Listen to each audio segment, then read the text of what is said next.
Dans cette vidéo, je vous explique comment épargner avec un petit budget, car oui, il est possible de faire de belles économies, même si on a un petit budget. Hello, c'est Jenny, j'espère que vous allez bien. On se retrouve aujourd'hui pour une nouvelle vidéo dans laquelle je vais vous expliquer en 6 points comment faire des économies, même avec un petit salaire. Alors, tout d'abord, vous allez voir que le premier point, il est très facile et celui-là, il vaut pour tout le monde, petit et grand budget. Et bien forcément, c'est faire son budget. Alors, personne ne va y échapper. On ne peut pas faire des économies si on ne se prend pas la peine de s'asseoir 5 minutes et de faire son budget. Je ne vais pas vous réexpliquer comment faire le budget dans cette vidéo. Je vous accrocherai une vidéo de toute façon pour le budget parce qu'ici, c'est vraiment comment on peut faire des économies malgré qu'on a un petit salaire.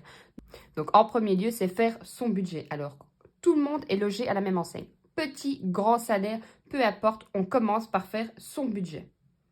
Dites-vous bien une chose, on ne peut pas faire des économies sans faire le budget. C'est impossible. On ne sait pas où part son argent, on ne sait pas combien on peut économiser et on ne sait pas combien on peut dépenser. Donc, la première chose à faire, et c'est la plus importante, c'est faire son budget. Je tiens à préciser et à mettre une petite attention quand même quand on fait son budget, surtout pour les premières fois. Il ne faut pas faire un budget trop serré. Je m'explique par là. Vous êtes par exemple une famille de 4 personnes et vous avez pour votre budget course, vous êtes mis un budget de 200 euros. Il faut être logique, 200 euros pour 4 personnes, ce n'est pas réalisable. Même en faisant super attention, l'inflation est là, c'est complètement impossible. Donc au début, c'est vrai qu'on a tendance, et moi aussi, je voulais vraiment diminuer mon budget course parce qu'en effet, j'avais vu que c'était ce poids-là, ce poste-là sur lequel on pouvait faire beaucoup d'économies. Donc j'avais réduit mon budget.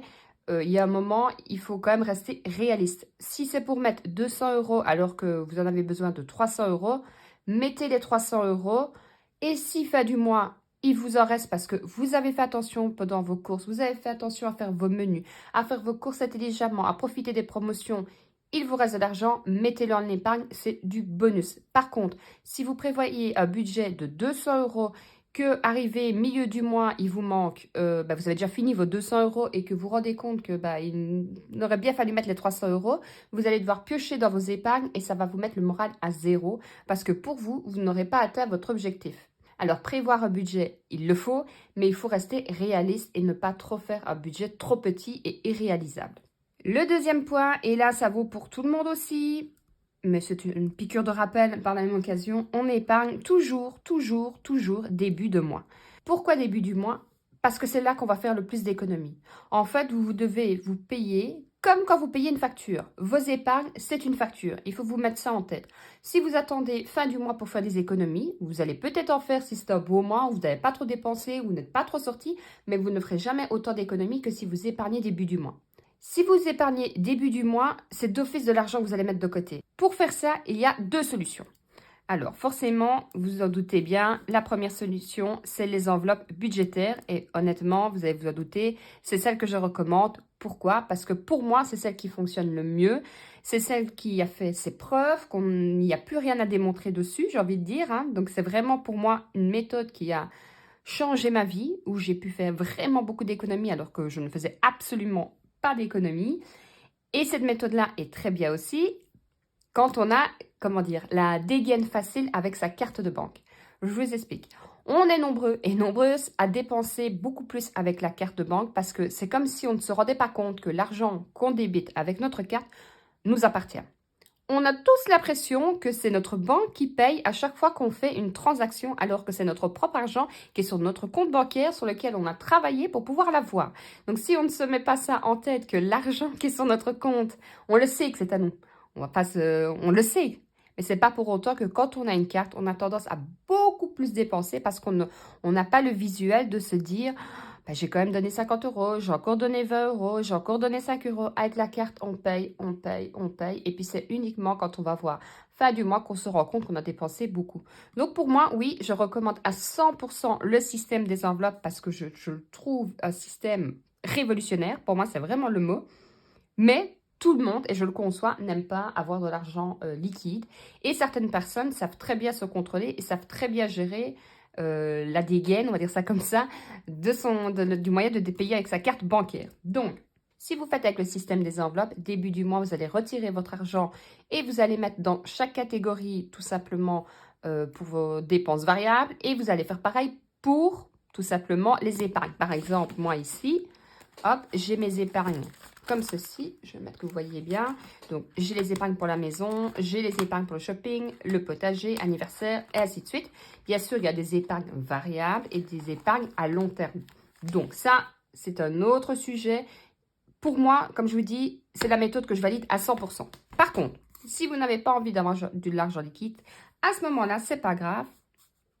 Vous partez alors en carte bancaire et là, c'est très simple. Dites-vous que vous touchez, vous payez vos factures et votre budget qui est octroyé, que vous avez laissé de côté justement pour vos épargnes, vous faites dans la mesure du possible un virement automatique. Par exemple, tous les mois, vous vous dites que vous mettez, je ne sais pas moi, 100 € de côté et tous les mois, les 100 € partent soit sur votre compte d'épargne ou soit sur un autre compte parce que bon, il y a plusieurs... moi, par exemple, j'ai 3 cartes de banque. À chaque fois, ben, c'est des cartes gratuites, hein, des cartes en ligne. Donc, je n'ai pas de frais dessus parce que ça ne sert à rien non plus de prendre plusieurs cartes bancaires et avoir des frais atroces de chaque côté. Mais à ce moment-là, ça me permet de mettre, par exemple, sur une, le fonds d'urgence. Sur la deuxième, je vais mettre, je ne sais pas moi, qu'est-ce que je pourrais mettre ? Mon épargne pour l'extérieur, moi je la garde ici à part mon fonds d'urgence qui passe sur un compte, mais sinon je le mets ici. Comme ça vous permet de scinder à chaque fois bien toutes vos catégories. Vous pouvez le faire avec une seule banque, mais dites-vous bien que si vous le faites avec une seule banque, vous allez avoir plusieurs catégories. Qui dit plusieurs catégories, dit des frais obligatoirement. Donc ça, c'est vraiment les deux possibilités. Soit vous le faites tout en virtuel avec votre carte bancaire, soit vous le faites au système des enveloppes. Les deux sont bons, il faut juste trouver la bonne méthode. Le troisième point, c'est fixe-toi des objectifs. Alors, fixe-toi des objectifs tout simplement parce qu'il est important de se fixer des objectifs dans la vie, déjà de base, mais surtout dans son budget. Admettons, début d'année, vous vous dites, chaque mois, je vais économiser 150 €. Début d'année, on commence à mettre 150 €. Deuxième mois, on met 150 €. Troisième mois, ben, on va mettre 100 parce qu'on a oublié qu'on avait ça. Et puis, au fur et à mesure, on va peut-être aller piocher dans ses épargnes pour acheter quelque chose sur un moment qu'on aura envie d'acheter, quelque chose qu'on n'avait pas peut-être, qu'on n'en avait peut-être pas besoin. Et on n'aura pas l'objectif de se dire, ok, je vais mettre de côté pour, par exemple, mon aménagement extérieur. J'ai décidé d'acheter une maison, je mets de l'argent de côté pour ma maison. Je mets de côté pour l'université de ma fille. Il faut vraiment pour moi se fixer des objectifs. Alors ça peut être plusieurs objectifs, hein. Moi vous le savez, hein, j'en ai plusieurs. Hein. J'ai l'objectif maison, c'est tout simplement pour pouvoir finir mon extérieur. J'ai des palissades à mettre, je mets de côté. Shopping, parce que je sais très bien qu'arrivé au changement de période, je vais devoir aller racheter des vêtements pour ma fille. Le potager, j'ai des aménagements à faire et forcément les fruits et légumes que je vais devoir aller acheter une fois la saison commencée. Les anniversaires, vous doutez bien. Les animaux, parce qu'une fois qu'on a des animaux, on ne sait jamais quoi faire avec. Ça, c'est pour me faire un stock alimentaire et ainsi de suite. Il faut se fixer des objectifs. Il n'y a que comme ça qu'on arrive à tenir sur le long terme. Quatrième point, et ça, on n'y pense pas toujours, c'est vérifier tes abonnements. Vérifie tes abonnements. Tout simplement, chaque année, je vérifie tous mes abonnements. Alors, je vérifie et je fais le tour de tous les abonnements. Par exemple, nous ici, en Belgique, on a 3 grands fournisseurs, on va dire ça comme ça, de tout ce qui est TV, Internet et tout. Il faut savoir que chez nous, déjà, on paye plus cher que la France. Ça, c'est... Il n'y a pas photo. Donc, il faut vraiment faire attention. Chaque année, je fais le tour. Alors, soit on me démarche, soit on ne me démarche pas. Mais moi, je téléphone et je dis, bah voilà, je suis, moi, pour l'instant, je suis chez Proximus. Mais chez vous, on me propose de faire ça pour 60 €. Est-ce que vous pouvez faire un geste? 9 fois sur 10, ils savent faire un geste, tout simplement parce que vous avez besoin d'eux, mais ils ont besoin de vous pour pouvoir continuer à faire fonctionner leur entreprise et à faire du chiffre d'affaires. C'est aussi simple que ça. Il faut jouer la concurrence. Vous allez dans une banque, vous voulez faire un prêt hypothécaire. Moi, j'allais dans une banque, on me proposait, je vais dire ça comme ça, un taux à 6%. J'allais dans l'autre banque après, la deuxième que je n'avais pas forcément envie parce que je préférais rester dans la première banque. Je disais, ben voilà, on me propose, que me proposez-vous? Ah ben j'ai un taux à 7%. Ah ben vous ne savez pas faire un geste. Ah non, désolé, c'est le maximum. Ah ben c'est dommage parce qu'à l'autre banque, on me proposait à 6%. Oh, attendez, je vais quand même regarder. Ah ben si, je sais avoir un taux à 5,5. Est-ce que ça vous intéresse? Vous voyez, il faut toujours, vous devez partir dans l'idée que vous avez besoin d'eux, mais surtout qu'ils ont besoin de vous. Une fois que vous partez dans cette idée-là, vous allez voir, vous allez avoir beaucoup plus d'assurance, que ce soit au téléphone, que ce soit tout simplement en boutique physique. Il faut toujours vérifier tous ces abonnements. Pareil aussi, je vois par exemple certaines personnes qui ont le même abonnement Internet, TV, téléphone depuis, je sais pas moi, 5-6 ans, qui payent un prix beaucoup plus élevé avec beaucoup moins d'options que si vous le refaisiez maintenant. Par exemple, très simple, mon beau-père, il a un abonnement d'il y a quelques années, je suis bien 7-8 ans, eh ben, il paye plus cher que moi avec moins. Vous voyez? Donc, il faut chaque fois relancer. Et chaque année, je fais le tour. Alors, les énergies, pour l'instant, je ne vous le conseille pas. Tout ce qui est électricité et gaz, pour la simple et bonne raison que ce n'est pas l'idéal de changer de fournisseur à l'heure actuelle avec les prix qui sont très hauts. Donc, attendez un peu que le cours de l'électricité et du gaz redescende un peu. Mais par contre, tout ce qui est téléphone, Internet, assurance auto, assurance habitation, tout. Alors pareil, moi, tout ce qui est assurance, j'essaye de regrouper tout pour justement avoir des prix. Parce que quand vous faites au même endroit, que ce soit pour un courtier ou autre, généralement, ça vous permet de réduire, réduire le budget et aussi de savoir où tout sont votre assurance et pas à gauche à droite. Et le jour où il y a un souci, vous pouvez jouer sur le fait aussi à votre courtier d'assurance que vous avez peut-être 10 contrats chez eux et non un là et un de l'autre côté. Parce que au pire, il perd un client avec un contrat, mais perdre un client avec 10 contrats, il réfléchira 2 fois et sera beaucoup plus prévenant avec vous. Donc ça, les abonnements, c'est hyper important. Et ça aussi, je vous le mettrai de toute façon en barre d'infos. Mais je vous remettrai la vidéo en haut à droite si vous n'avez pas vu que je vous proposais justement Gamsgo. Où là, ça vous fait réduire, mais vraiment beaucoup vos abonnements Netflix, Disney+, YouTube Premium et autres. Je vous le mets la vidéo à droite si vous voulez la voir. Ça aussi, c'est super intéressant. À l'heure actuelle, il n'y a pas de petite économie où on peut prendre un peu à gauche, un peu à droite. C'est toujours ça de prix. Alors, le 5e point, attention aux publicités. Tout simplement parce que les publicités, c'est bien connu, elles sont là pour nous faire acheter. Alors que ce soit les publicités, le marketing, ils sont là de toute façon pour vous faire dépenser. Ils ne sont pas là pour vous rendre service, ils sont là pour vous faire dépenser. Par exemple, une fois que vous allez faire des courses, regardez peut-être et faites plus attention aux marques distributeurs qui sont nettement moins chères que les grandes marques. Alors, je ne dis pas que tout est meilleur dans les marques ou tout est meilleur dans les marques distributeurs. Il faut savoir aussi tester. Je teste, je prends, j'aime bien, je garde, j'aime pas, je reprends pas. Mais quand on voit la différence entre un paquet de grandes marques et un paquet de petites marques, ça vaut la peine parfois d'essayer. Alors, 1 € là, 2 € là, 3 € là, vous êtes vite à 50 € fin du mois. Et 50 € fin du mois, sur un petit salaire, ça peut être énorme. Et ça permet de remettre tout ça en économie. Et donc de pouvoir respirer, de se dire, ok, j'ai mis des sous de côté, j'ai encore mis 50 € en plus, des 50 € que j'avais peut-être mis début du mois. Et là, on est déjà à 100 €, chose que même avec un petit salaire, il est tout à fait possible de le faire une fois qu'on fait vraiment attention à ses courses. Ça, c'est le poste, pour moi, le plus important. Pareil, vous allez faire vos courses, donc regardez en haut et en bas du rayon, parce que quand vous regardez juste devant vous, forcément, c'est là où sont les prix, on va dire, les plus chers. C'est là où le magasin gagne le plus sur ces marques-là, où c'est ces marques-là qui payent aussi plus cher pour être à cette hauteur-là. Donc, regardez en haut, regardez en bas. C'est souvent le même produit et vous pouvez regarder les grandes marques. Alors, les marques distributeurs, pas toujours, mais 9 fois sur 10.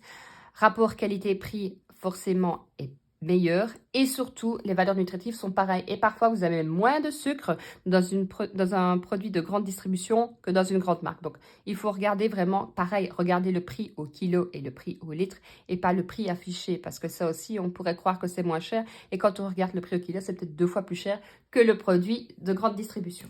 Donc ça, attention aux publicités, attention au marketing, ils sont surtout là pour vous faire dépenser. Pareil, je regarde les pubs. Alors oui, je vais regarder les pubs comme ça, mais je regarde les pubs promo. J'essaye de cibler, j'évite de regarder, par exemple, les semaines italiennes ou les semaines ceci ou les semaines cela, parce que je sais que je vais aller acheter des produits que j'ai peut-être pas vraiment besoin, mais que j'en ai envie. Et à l'heure actuelle, ce que j'ai envie, c'est bien, mais ce qui me permet de me faire économiser, pour moi, c'est mieux. Donc, il faut trouver un juste milieu. On peut se faire plaisir.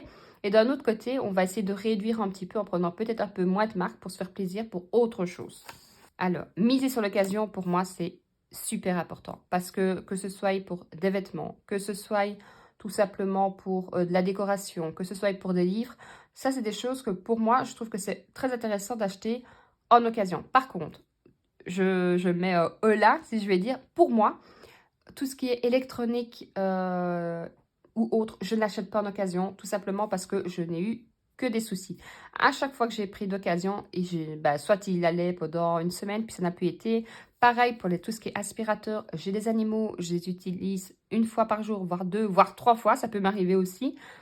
Avant, j'achetais des ordinateurs, des aspirateurs, mais à petit prix. je devais le changer chaque année parce que ça tenait pas. Donc oui, j'ai mis plus cher pour avoir un bon aspirateur, mais en fin de compte, ça me coûte moins cher que d'en acheter un tous les ans, tout simplement. Mais par contre, pour tout ce qui est vêtements pour les enfants, que ce soit même vêtements pour moi, sur Vinted, vous pouvez trouver des chaussures que les personnes n'ont pas mises, qu'ils ont achetées tout simplement en pensant, ils ont acheté par Internet et puis en fait, ils se sont rendus compte que c'était pas la bonne poiture, mais ils sont plus la souche, ou ils sont passés le délai, donc ils revendent parfois à moitié prix. Pour ça, c'est super intéressant. Attention, ne pas non plus être en surconsommation parce que parfois, dans tout ce qui est Vinted, on commence à dire « Ah, c'est pas cher, c'est 2 euros, 3 euros. » Et puis, en fin de compte, non. Il faut aller acheter les choses qu'on a besoin, pas dépenser pour dire de dépenser parce que c'est moins cher et que du coup, on peut se faire... Enfin, vous voyez, il faut trouver un juste milieu. Pour moi, l'occasion, que ce soit les vêtements enfants, même pour moi, les chaussures, une fois qu'elles sont neuves, qu'elles n'ont pas été mises, les livres, ça aussi, les livres, il y a des gens qui vont... Moi, j'aime bien de lire. Mais je sais que je ne m'y tiens pas tout le temps, donc des fois ça m'ennuie de mettre 22 euros ou 25 euros pour un livre, alors que je vais peut-être lire que la moitié, que je le lirai dans un an et que j'aurai l'impression que c'est de l'argent qui dort. Donc je préfère alors tout simplement acheter d'occasion, parce que les gens des fois ils l'ont lu le livre. Moi généralement quand je lis un livre, je le lis une fois et puis je ne le lis plus. Donc je préfère l'acheter à moitié prix, il est en bon état et puis après, limite vous pouvez le revendre. Vous le revendez peut-être toujours à moitié prix, donc ça vous coûte que les frais de port. Vous voyez, c'est un réflexe à avoir. C'est vrai que moi, je compare tout. Hein. Internet, je compare l'Internet, je compare tout ce qui est d'occasion, tout ce qui est nouveau, je compare tous les sites. C'est vrai que quand on veut faire des économies, ça prend un peu du temps, mais il faut vraiment, vraiment comparer. Voilà, il faut comparer tous les sites Internet, il faut comparer tous les trucs d'occasion. Pareil, si c'est d'occasion et que c'est 3 euros moins cher, n'allez pas prendre l'occasion pour 3 euros moins cher alors que nouveau, il est à 3 euros et que vous êtes sûr qu'il est dans un état irréprochable. Voilà, c'est des petites choses aussi à mettre en place. Mais je peux vous assurer qu'en faisant un peu attention, même avec un petit salaire, il y a moyen de faire de belles économies. Et parfois, quelqu'un qui a un petit salaire arrive à mieux économiser que quelqu'un qui a un gros salaire et qui, justement, avec son gros salaire, ne prend pas la peine de faire son budget, dépense. Alors oui, il vit bien, il dépense à gauche, à droite. Et fait du mois, il se rend compte qu'il n'a plus d'argent de côté, tout simplement parce qu'il n'aura pas pris le temps de faire son budget. Donc, première chose, faire son budget. Ne l'oubliez pas, c'est hyper important. Épargner début du mois, il faut vraiment vous mettre ça en tête parce que si vous ne faites pas ça, vous ne ferez pas des économies. Alors, on épargne avec le système des enveloppes ou en virtuel, c'est tout à fait possible. On se fixe des objectifs, on vérifie tous ses abonnements, toutes ses factures et ainsi de suite. On fait attention aux publicités, au marketing qui essaye toujours de nous vendre quelque chose de plus cher alors qu'à petit prix, c'est tout aussi bien. Et surtout, on mise sur l'occasion. Dites-moi un peu, vous, en commentaire, si vous avez d'autres astuces. J'ai essayé de faire court, pour ça que je n'ai fait que 6 points. Maintenant, si vous avez d'autres astuces, n'hésitez pas à me laisser un commentaire. Comme ça, on peut partager nos bons plans, nos astuces pour tout le monde. Parce qu'on est là pour faire des économies, on est là pour s'aider dans la joie et dans la bonne humeur. Si cette vidéo vous a plu, n'hésitez pas à me laisser un petit pouce, à vous abonner, à me laisser un commentaire. Je vous dis à très vite pour une prochaine vidéo. Ciao, ciao!